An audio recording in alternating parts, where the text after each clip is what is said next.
அனைத்துலக உயிரோடை தமிழ் IELTS தமிழ் உயிரோடை தமிழில் அன்பர்களே, உலக நகர்வுகள் நிகழ்ச்சியில் இணைந்திருக்கிறீர்கள். உலக நகர்வுகள் நிகழ்ச்சியில் பிரித்தானியாவிலிருந்து போரியல் ஆய்வாளர் அரசு அவர்கள் இணைகின்றார். வணக்கம் அரசு அவர்களே. வணக்கம் நானி. அனைத்துலக உயிரோட தமிழ் உறவுகளுக்கு என்பது வணக்கம்.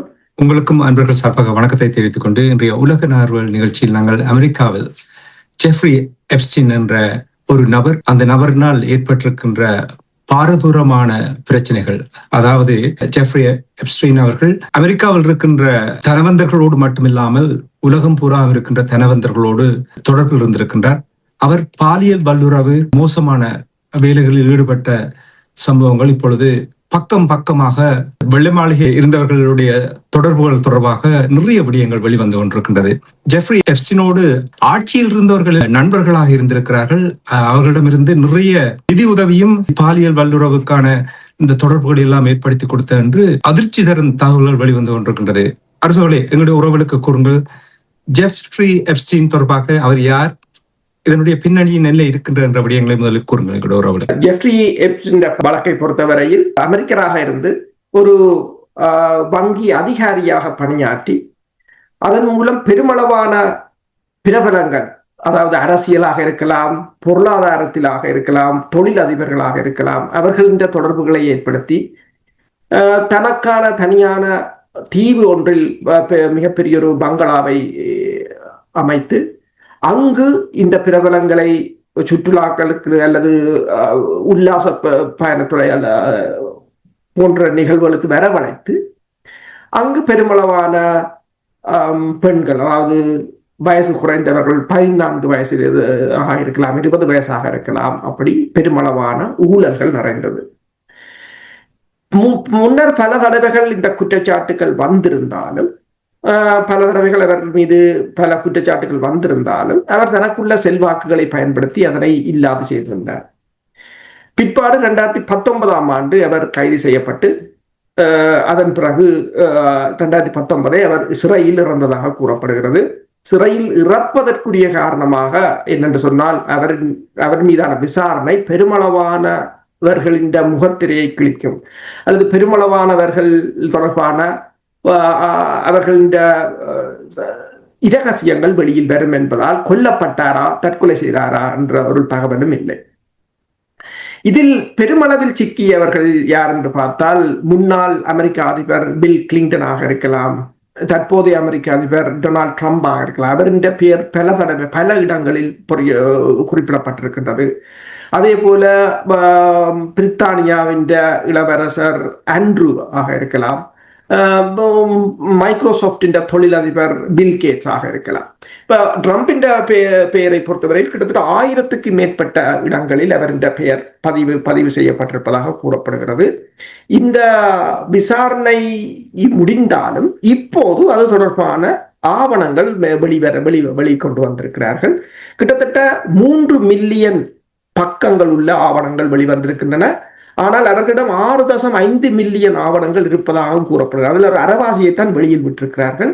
அதில் 1,80,000 புகைப்படங்கள், 2000 வீடியோக்கள் என்று சொல்லி இவ்வளவும் வெளியாகி இருக்கின்றன. நீங்கள் இப்ப ட்விட்டர் தளங்கள்ல நீங்கள் பார்த்தீங்கள் என்று சொன்னால் பெருமளவான வீடியோக்கள் அங்கு உலாவுகின்றன. அதாவது ஆண்ட்ரூ தொடர்பாகவும், தற்போதைய அதிபர் டொனால்ட் ட்ரம்பாக இருக்கலாம், பில் கிளின்டனாக இருக்கலாம், மைக்ரோசாப்டின் தலைவர் பில் கேட்ஸ் ஆக இருக்கலாம், இப்படி பெருமளவா இப்ப அதில் அவர்கள் அவர்கள் குறிவைத்த பெண்கள் விவரத்தை பொறுத்தவரையில் ரஷ்யாவாக இருக்கலாம், தாய்லாந்தாக இருக்கலாம், ஒவ்வொரு உலகம் முழுத்திலும் உள்ளவர்கள் தான். ஒரு சந்தர்ப்பத்தில் பிபிசி கூட அதனை இப்போது விலாவாரியாக போட்டிருக்கின்றது. ஒரு சந்தர்ப்பத்தில் அமெரிக்காவில் இருந்து ஒரு 20 வயது பெண்ணை வின்சருக்கு அனுப்பியதாகவும் ஆண்ட்ரூடம், அவர் அங்கிருந்து விட்டு பிறகு ஆண்ட்ரூ அவரை பக்கிங்ஹாம் பேலஸுக்கு கூட்டிக்கென்று உள்ளுக்கு சென்று காட்டி அங்கு அவர் தேநீரம் அருந்தி விட்டு சென்றதாக அவரின் வழக்கறிஞர் இப்போது ஒரு வழக்கை போட்டிருக்கிறார். அந்த பெண்ணுக்கு 20 வயசு என்று கூறியிருக்கிறார்கள். அப்படி அது பெருமளவானது. பல வீடியோக்களில் இவர்கள் பலவந்தமாக நடவடிக்கைகளில் ஈடுபடுவது, துரத்துவது, ஓடுவது என்று சொல்லி நீங்கள் ட்விட்டர் தளங்களை பார்த்தீர்கள் என்று சொல் பெருமளவானது அதில் பாங்கு காணலாம். அதே போல பில்கேட்ஸ் பிரச்சனை என்னவென்று சொன்னால், பில்கேட்ஸை பொறுத்தவரையில் பில்கேட்ஸ் ரஷ்ய பெண் ஒருவருடன் மேற்கொண்ட உடலுறவின் காரணமாக அவருக்கு எய்ட்ஸ் நோய் தொற்றியதாகவும் அந்த இமெயில் இவர்களுக்கு அனுப்பப்பட்டதாகவும் அதன் பிறகு அதனை அழிக்க சொல்லி பில்கேட்ஸ் அனுப்பின இமெயில் எல்லாம் வெளியாக வந்திருக்கின்றது. அப்ப இப்ப உங்களுக்கு தெரியும், பில்கேட்ஸை பொறுத்தவரை கூடுதலாக பார்மசூட்டிக்கல் இண்டஸ்ட்ரீஸ்ல தான் அவர் கவனம் செலுத்தி கொண்டிருக்கிறார். மருந்துகிறோம் இப்போ கூடி நான் யோசிச்சேன் ஏன் என்று சொல்லி, இப்போ அவர் தனது வருத்தத்துக்குரிய மருந்தை தேடுவதற்காக என்றுதான் நாங்கள் இப்போது சிந்திக்க தோன்றுகின்றது. ஆனால் மைக்ரோசாப்ட் அதை மறத்திருக்கிறது. இப்போது அந்த இமெயில் பொய் அப்படி, ஆனால் இமெயில் பிபிசி அந்த இமெயிலையும் போட்டிருக்கிறது. ரஷ்யாவிலிருந்து இவரை டார்கெட் பண்ணி அப்படி ஒரு நோயாளியை அனுப்பினார்களோ அல்லது தற்செயலாக நடந்ததோ என்று தெரியவில்லை அவ்வாறான நடவடிக்கை. அதே போல ஆண்ட்ரூவை பொறுத்தவரையில் ஆண்ட்ரூண்ட ஊறிப்பட்டது. இதில் ட்ரம்ப் என்ற பெயர் கிட்டத்தட்ட 1000க்கு மேற்பட்ட இடங்களில் அதில் பதிவு செய்யப்பட்டிருக்கிறது. அவரின் இளமையான படங்கள், புகைப்படங்கள், காணொளிகள் என்று பெருமளவான்.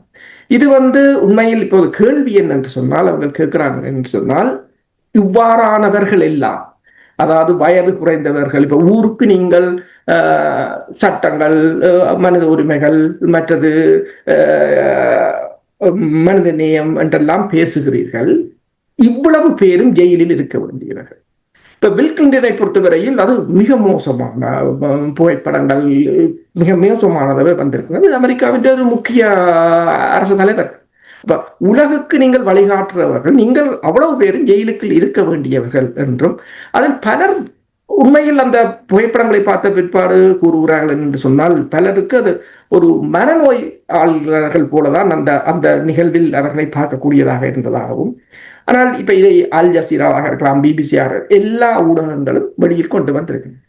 இப்போது ட்ரம்புக்கு இருக்க பிரச்சனை என்னவென்று சொன்னால், ட்ரம்பின் நிலைமையை இந்த வந்த ஆவணங்கள் மேலும் சிக்கலாக்கி இருக்கிறாகத்தான் பார்க்கக்கூடிய இருக்கின்றது. நீங்கள் கூறினீர்கள், இவர்கள் எல்லாம் உலக தலைவர்களாக மைக்ரோசாப்ட் பில் கேட்ஸை நீங்கள் எடுத்தீர்கள் என்றால், அவருடைய அந்த தொழில்நுட்பத்தினூடாக, மென்பொருளினூடாக உலகம் பூராவும் அவருடைய பேர் தேர்ந்தது ஒரு வழிகாட்டியாக பார்த்திருந்தார்கள். நீங்கள் கூறியது போல் இவர்கள் எல்லோரும் மக்களுக்கு வழிகாட்ட வேண்டியவர்கள் எவ்வாறு செயல்பட்டிருக்கிறார்கள் என்றால், யாரை நம்புவது? இப்ப பாருங்க, உலக பரப்பில் நீங்கள் அடிக்கடி உலக நார்வல் நிகழ்ச்சியில் நாங்கள் உரையாடும் பொழுது உருவாக்கப்பட்ட அமைப்புகள் எல்லாம் தங்களை பாதுகாப்பதற்காக, அதே போல இவர்கள் செய்கின்ற விஷயங்கள் எல்லாத்தையும் பார்த்தீர்கள், தங்களை பாதுகாப்பதற்காகத்தான் இதை வெற்றி செய்து வைத்திருக்கிறார்களே தவிர, உண்மையாக இந்த உலக பரப்பில் இருக்கிற மக்களுக்கு எந்த ஒரு விதத்திலும் அவர்கள் செயல்படுவதற்கு தயாராக இல்லை என்பதுதான் நீங்கள் இப்பொழுது சுட்டிக்காட்டுவதை வைத்து உணரக்கூடிய இருக்கிறது. இப்ப இந்த ஜெஃப்ரி எப்ஸ்டீன் அவர்களுடைய கொலை தொடர்பாக கூட கேள்வி எழுப்பப்பட்டிருக்கின்றது. என்னவென்று சொன்னால், அவர் தற்கொலை செய்தாரா அல்ல அவரை கொன்றார்களா என்று கூட கேள்விகள் எழுப்பப்பட்டிருக்கு. இது தொடர்பாக ஏதாவது அறியக்கூடிய உண்மைதான், அவர் தற்கொலை செய்ததாகத்தான் கூறப்படுகின்றது. ஆனால் பிரச்சனை என்னவென்று சொன்னால், அப்போது அந்த விசாரணைகள் மிக உக்கிரமாக இடம்பெற்றிருந்தது. அந்த கால பகுதியில் டொனால்ட் ட்ரம்ப் தான் அரசு தலைவராக இருந்தார். எனவே இப்போது நீங்கள் வெளிவந்த ஆவணங்களை நீங்கள் பார்க்கலாம். இப்போது வெளிவந்த ஆவணங்களில் கிட்டத்தட்ட 1000க்கு மேற்பட்ட இடங்களில் ட்ரம்பின் பெயர் குறிப்பிடப்பட்டிருக்கிறது. அதே போல வீடியோக்களை நீங்கள் பார்க்கலாம். பெருமளவான வீடியோக்கள் இப்போது புகைப்படங்கள், வீடியோக்கள் என்று வெளிவந்திருக்கின்றன. அப்ப தனது முதலாவது ஆட்சி காலத்தில் இது வெளியில் வந்தால் தங்களுக்குரிய அரசியலுக்கு பிரச்சனையாகலாம் என்றதால் அவர் கொல்லப்பட்டிருக்கலாம் என்றுதான் பலரும் கூறுகிறார்கள். ஆனால் தற்கொலை என்று முடித்திருக்கிறார்கள். பலமையான குற்றவாளிகளின் முடிவுகள் அவ்வாறுதான் இருக்கிறது. ஆனால் இதில் பங்கு பெற்றியவர்கள் பெருமளவானவர்கள். இதில் நான் கூறியது ஒரு கொஞ்சம், இலோன் மஸ்கின் பேரும் அதுல போடப்பட்டிருக்கிறது. ஆனால் அவர்கள் கூறுகிறார்கள் என்று சொன்னால், அந்த தீவுக்கு வரும்படி இலோன் மஸ்க்கு ஜெஃப்ரி எப்ஸ்டீன் இமெயிலை அனுப்பியதாகவும், ஆனால் இலோன் மஸ்க் அங்கு போக மறுத்து விட்டார் என்று கூறப்படுகிறது. ஆனால் பிரச்சனை இது இப்போது வந்தது 3 மில்லியன் தான். இன்னும் 3.5 மில்லியன் பக்கங்கள் வெளிவர இருக்கின்றன. கிட்டத்தட்ட 6.5 மில்லியன் பக்கங்கள். இது வந்தது அரவாசி போட்டோ தான், கிட்டத்தட்ட 2 லட்சம் போட்டோஸ். இன்னும் அதை விட பெருமளவான போட்டோக்கள் வர இருக்கிறது. அப்ப இன்னும் எத்தனை பேர் வர இருக்கிறதோ அல்லது அதை வரவிடாமல் இவர்கள் தடுப்பார்களோ என்ற ஒரு பிரச்சனை இருக்கின்றது. இதில் கூடுதலாக என்னென்று சொன்னால் இப்ப ரஷ்யாவின் புலனாய்வுத்துறையாக இருக்கலாம், வேறு நாடுகளின் புலனாய்வுத்துறையாக இருக்கலாம், அவர்களும் பல ஆவணங்களை வெளிக்கொண்டு வந்திருக்கிறார்கள். அது மட்டுமல்லாது உலகம் முழுத்திலும் இருக்கின்ற இதனால் பாதிக்கப்பட்டவர்கள் பெருமளவானவர்கள் வழக்குகளை போட்டிருக்கிறார்கள். பெருமளவான சட்ட நிறுவனங்கள் இதில் ஈடுபட்டிருக்கின்றது என்பதால் தான் இவர்களால் எதுவும் செய்ய முடியாத ஒரு நிலையாக தற்போது இருக்கின்றது. இது ஒரு பெரிய கேங்னு சொல்வார்கள் இல்லையா, குழுவாக இருந்தது போல் இருக்கின்றது. அவர்களுடைய படங்களை காட்சிகளை பார்க்கும் பொழுது பிரித்தானியாவுடைய பிரின்ஸ் ஆண்ட்ரூ, அதாவது கிங் சார்ல்ஸ் அவருடைய தம்பியார், அவர் இதில் நிறைய தடவைகள் இதில் ஈடுபட்டிருக்கின்றார் என்ற இப்ப நீங்கள் கூறியதையும் சுட்டிக்காட்டுகிறார்கள். இதில் சிஐஏயும் மொசாடுக்கும் எவ்வளவு தூரம் இதில் ஈடுபட்டிருக்கிறார் என்று? உண்மைதான், மொசாட் இதில் பெருமளவில் பங்கு பெற்றிருப்பதாக கூறப்படுகிறது. மொசாட் தான் இவர்களை எல்லோரையும் அந்த வலைக்குள் விழ வைத்து அவர்களை பிளாக்மெயில் பண்ணி தனக்குரிய காரியங்களை சாதித்ததாக கூறப்படுகின்றது. இந்த எப்ஸ்டீனுக்கு பின்னால் இருந்தவர்கள் இஸ்ரேலிய தொடர்புடையவர்கள் தான் இதில் பெருமளவில் பங்கெடுத்திருக்கிறார்கள். இந்த பில்லியனேர்ஸாக இருக்கலாம், அமெரிக்க அரசியல்வாதிகளாக இருக்கலாம், ஐரோப்பிய அரசியல்வாதிகளாக இருக்கலாம், பெருமளவானவர்களை அதில் ஈடுபடுத்தி அவர்களை தங்கள் கைக்குள் கொண்டு வருவதற்கான ஒரு முயற்சியாகத்தான் பார்க்கப்படுகிறது. இது தொடர்பாக இப்போது இந்திய பிரதமர் நரேந்திர மோடியின் பெயரும் அடிபட்டிருக்கின்றது. உடனடியாகவே இந்திய வெளிவிவகார செயலகம் ஞாயிற்றுக்கிழமை அறிக்கை வெளியிட்டிருக்கின்றது. அதாவது இந்திய பிரதமர் இதில் பங்கு கொள்ளவில்லை. இந்திய பிரதமர் இஸ்ரேலுக்கு சென்ற சமயம் இது தொடர்பாக தனது மகிழ்ச்சியை தெரிவித்தது போன்ற ஒரு பிரச்சனை எழும்பி இருக்கின்றது. அது அதாவது இந்த நடவடிக்கைகளுக்கு அவர் மறைமுகமாக ஆதரவு கொடுத்தார். அவர் இந்த பிரச்சனையில் பங்கு பெற்றவில்லை. ஆனால் இஸ்ரேலுடன் ஆன இந்த நடவடிக்கையில் அவரும் உடந்தையாக இருந்தாரா என்று, வலைக்குள் மாட்டுவதற்கு உடந்தையாக இருந்தார். ஆனால் மொசாட்டை பொறுத்தவரையில் என்ன செய்வார்கள் என்று சொன்னால், இப்படியானவர்கள் எல்லோரையும் ஏதோ ஒரு வழியில் அதற்குள் கொண்டு வந்து அவர்களுடைய அரசியல் எதிர்காலத்தை தங்கள் கைக்குள் கொண்டு வந்து விடுவார்கள். அதான் அந்த பிரச்சனை. ஏனென்று ஐலோன் மஸ்கு கூட இப்ப எல்லா பில்லியனர்ஸாக இருக்கலாம், அவர்களைத்தான் குறி வைப்பார்கள் என்றால் அவர்களை கையுக்குள் வைத்திருந்தால் உலகத்தை கையுக்குள் வைத்திருக்கலாம் என்ற ஒரு வெறுட்டுவதற்கு இதுதான் இந்த கப்பம் கேட்பார்கள் சொல்ற இதுதானே. ஒன்றை நீங்கள் செய்து அவர்களை மடக்கி விட்டு நீ இதை சொல்லவில்லை என்றால், இதை செய்யவில்லை என்றால் எல்லாம் வெளியில் வரும் என்று ரான்சம் கேட்கிறது, அந்த கப்பம் கேட்கிறது மாதிரி தானே. உண்மைதான். அப்ப இந்திய பிரதமரும் இஸ்ரேலிய பிரதமரும் கடற்கரையில் இருந்த காட்சிகளையும் போட்டிருக்கிறார்கள். ஆனால் இந்திய வெளிவிவகார அமைச்சகம் மறுத்திருக்கின்றது. இப்ப நீங்கள் பாத்தீங்கன்னா இதில் அன்ட்ரூவை பொறுத்தவரை, அன்ட்ரூவை அண்மையில் கூட பக்கிங்ஹாம் பேலஸ் கூட அவர் இந்த பதவியை பறித்திருந்தது. இது தொடர்பான விசாரணைகளால் பதவியை பறித்திருந்தது. ஆனால் அங்கிருந்து இங்கு வின்சர் காசலுக்காக இருக்கலாம் அல்லது இங்கு பிரித்தானியாவுக்கு கூட பெண்களை இருக்கிறார்கள். 2010 ஆண்டு தான் ஒருவரை அங்கிருந்து அவரது வழக்கறிஞர் கூறுகிறார் 20 வயசு என்று சொல்லி அவர் அமெரிக்காவிலிருந்து இங்கு அனுப்பப்பட்டதாகும் பின்சருக்கு. பிறகு அந்த இரவு அன்றுடன் இருந்து விட்டு பிறகு பக்கிங்ஹாம் பேலஸுக்கு அவர் டூர் உள்ளுக்கு கூட்டிக் கொண்டு எல்லாம் காட்டி தேநீரும் வழங்கி அனுப்பியதாகவும், ஆனால் பிபிசி போட்டிருக்கிறது தாங்கள் அந்த பக்கிங்ஹாம் பேலஸுக்கு உள்ளுக்கு போறவர்களுடைய பெயர்களை அதில் பதிவு செய்திருப்பார்கள், ஆனால் அதை தங்களால் எடுக்க முடியாமல் இருக்கிறது என்று பிபிசி அது தொடர்பாக போட்டிருக்கின்றது. இது ஒரு சம்பவம். ஆனால் இதில் இதே போல ஏராளமான சம்பவங்கள். பலர் அந்த தீவில் வைத்து பலர் கொல்லப்பட்டிருக்கிறார்கள்.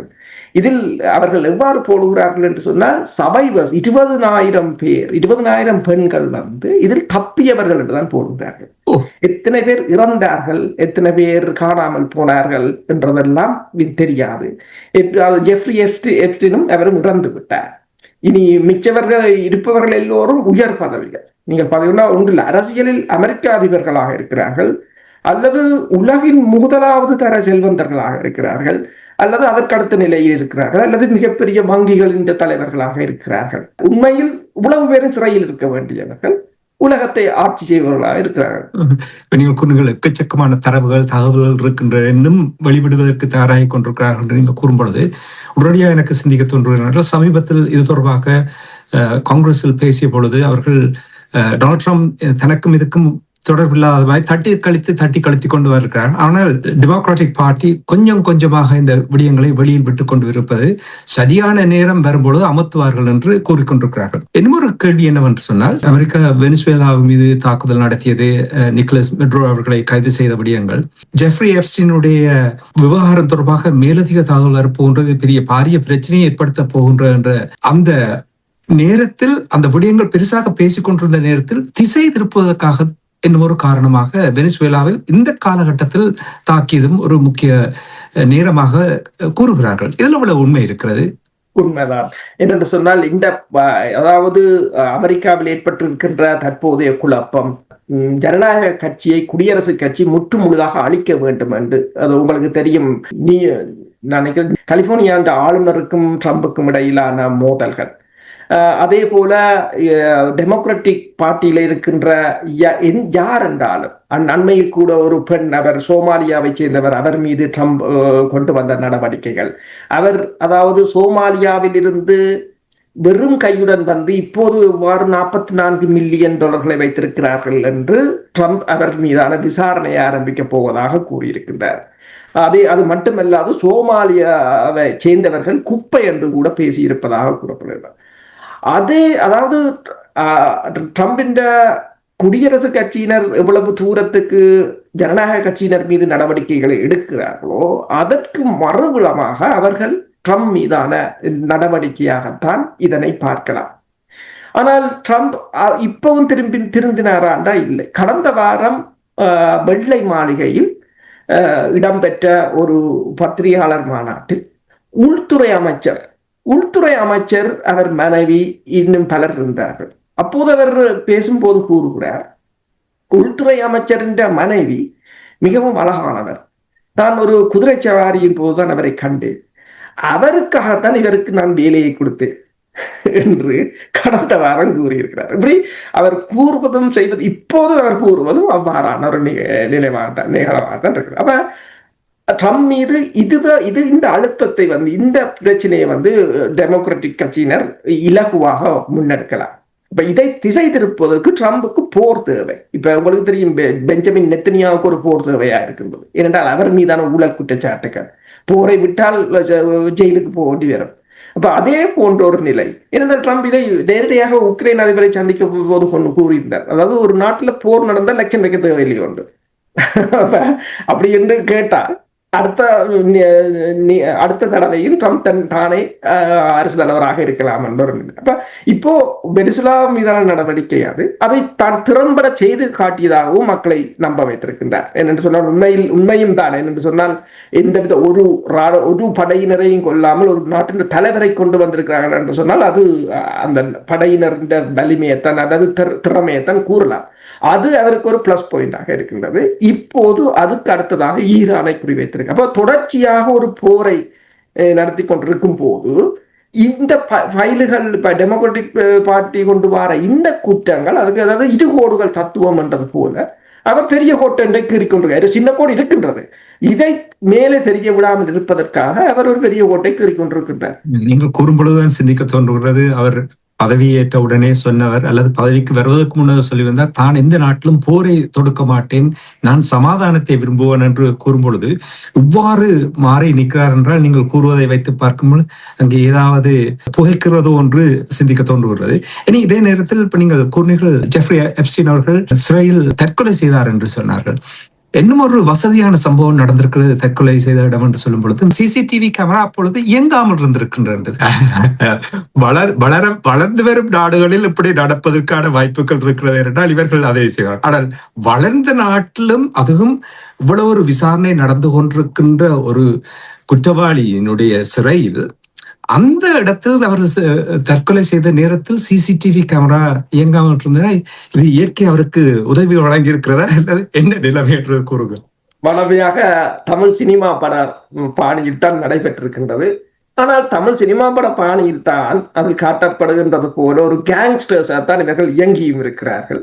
பிறகு தங்களுக்குள் பிரச்சனை வரும்போது தங்கள் வழியில் வரும்போது படுகொலை செய்வது அது ஒரு அரசியலில், இது அமெரிக்க அரசியலில் இது ஒரு சாதாரணமாகத்தான் இருக்கின்றது. அவர்கள் எத்தனையோ நாடுகள் தலைவரை கூட படுகொலை செய்தவர்களுக்கு ஜெஃப்ரி எப்ஸ்டீன் வந்து ஒரு பெரிய ஒரு இலக்கு இல்லை.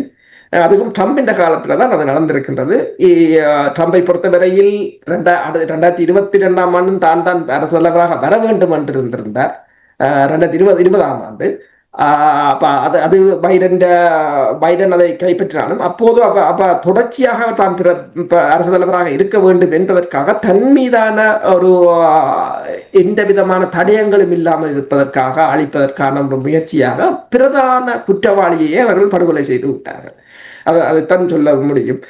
நீங்கள் சொன்னது போலதான் சிசிடிவி இப்படியான சந்தர்ப்பங்களில் சிசிடிவி எந்த ஒரு அபிவிருத்தி அடைந்த நாடும் அல்லது எந்த ஒரு வல்லரசாக இருந்தாலும் சிசிடிவி இயங்காமல் போகும், அங்கு சாட்சியங்கள் இல்லாமல் போகும். இது சாதாரணமாக நிகழ்வது ஒன்றுதான். இங்கு மட்டுமல்ல, பல்வேறு இடங்களில் ரஷ்யாவில் கூட உங்களுக்கு தெரியும், ரஷ்யாவின் எதிர்கட்சி தலைவர் சிறையில் கடந்த வருடம் மர்மமான முறையில் இறந்து விட்டார். அதே போலதான் நேற்று ஒரு தகவல் வந்திருந்தது, சீனாவின் கம்யூனிஸ்ட் பார்ட்டியின் உபதலைவர் வந்து தற்கொலை செய்திருப்பதாக ராணுவ ஜெனரல் ஒருவர்.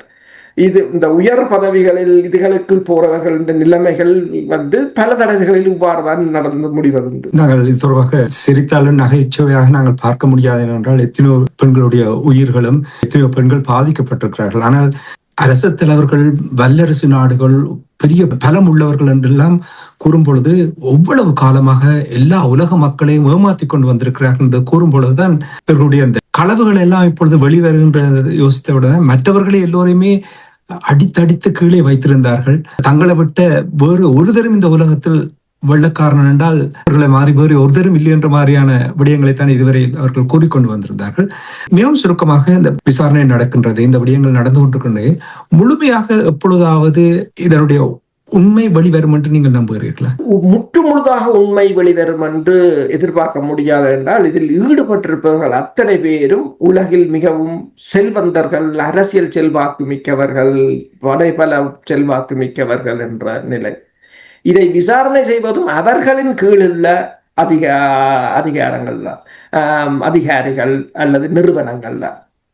ஆனால் வெளிநாடுகளில் இருக்கின்ற இப்ப ரஷ்யாவின் புலனாய்வுத்துறை, சீனாவின் வெவ்வேறு புலனாய்வுத்துறையினர் இது தொடர்பான தகவல்களை வெளியில் விட்டுக் கொண்டிருக்கிறார்கள். அரசியல் எதிரிகள் அவ்வாறுதான் நடைபெற்று கொண்டிருக்கின்றதை தவிர, இப்ப பார்க்க போனால் பிரின்ஸ் ஆண்ட்ரூன்ற படத்தை வந்து ஞாயிற்றுக்கிழமை பிபிசி போட்டிருக்கின்றது. அவர் ஜாலியாக குதிரை சவாரி போகின்றார் அந்த அவர்கள் அரண்மனை கார்டனில். அந்த படத்தை அவர்கள் எடுத்திருக்கிறார்கள் இந்த ஞாயிற்றுக்கிழமை. இப்ப அவர்கள் இப்போதும் தங்கள் உல்லாசமான வாழ்க்கையில் தான் இருக்கிறார்கள்.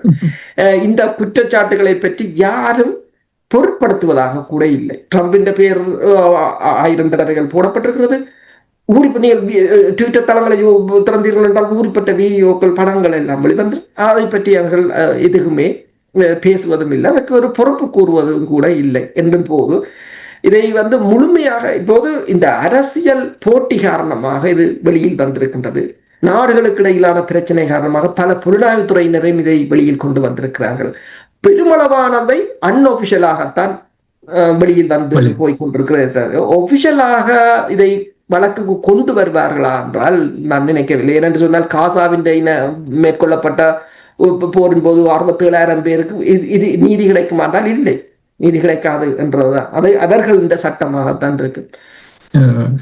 கூறுவது போல் பணமும் பலமும் இருந்தால் எதையும் செய்யலாம் என்பதை இந்த சம்பவங்கள் சுட்டிக்காட்டுகிறது.